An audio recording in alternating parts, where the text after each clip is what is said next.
The Bible's internal consistency. Now, what do I mean when I speak of the Bible's internal consistency? Well, I'm talking about the Bible's internal harmony. From the first book of the Bible, the book of Genesis, to the last book, the book of Revelation, the Bible is absolutely consistent in what it says. Now, the skeptic says, big stinking deal, Charlie. Why is that an evidence of divine origin? There are plenty of books that are internally consistent. And I would agree. There are lots of books that are internally consistent. But let me share with you 5 quick factors that make the internal unity or the internal consistency of the Bible an amazing evidence of its divine origin. Number 1, the Bible addresses life's most controversial questions. I used to work at a surfing magazine years ago. And, the articles that we would put out dealt with issues like who won such and such surf contest, what kind of wax works best on your surfboard, occasional great white attack story, okay? Not controversial stories, okay?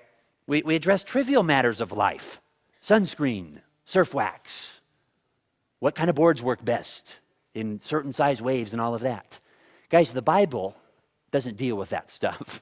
For the most part, it deals with the controversial big questions of life from beginning to end. Questions like, how did the universe come into existence? Does God exist? And if so, what is he like? Why do people exist? Why is there evil and suffering in the world? And what happens to people after they die? Those are the questions that the authors of the Bible tackle from beginning to end. And the fact that they do so consistently is amazing as far as their answers go, that they're not contradicting one another. Now, second factor, the Bible is a collection of 66 different documents. It might be easy to have internal harmony in the Quran. Why is that? It's one document. It's one book. It contains the teachings of one man, a man by the name of Muhammad, born about 600 years after the time of Christ. A third factor, the Bible was written by approximately 40 different authors. 40 different authors. The Book of Mormon contains the fanciful ideas of one man, Joseph Smith. The Bible has the teachings, the writings of 40 different authors. Factor number 4, the Bible was written over a period of 1,500 plus years, covering some 60 different generations. Okay, a lot of Christians don't realize that. I used to think, as a former skeptic, that the disciples wrote the whole Bible. I was clueless. I thought they got together one night in the upper room or whatever, and said, you know what, let's pull a big fast one.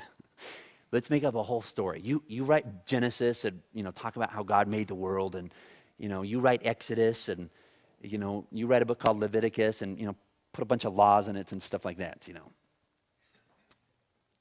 I had no idea that the Bible is actually written over a period of 1,500 years.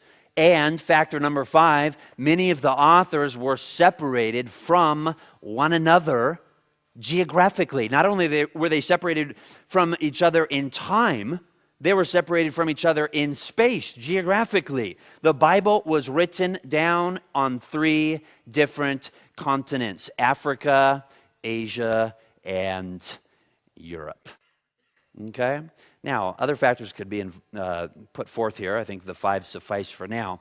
Now, I don't know about you, but when I think about pulling together 40 different people from 60 different generations who live on 3 different continents, who speak 3 different languages, and ask them to write 66 documents regarding life's most controversial issues, I'm thinking we're going to have some problems.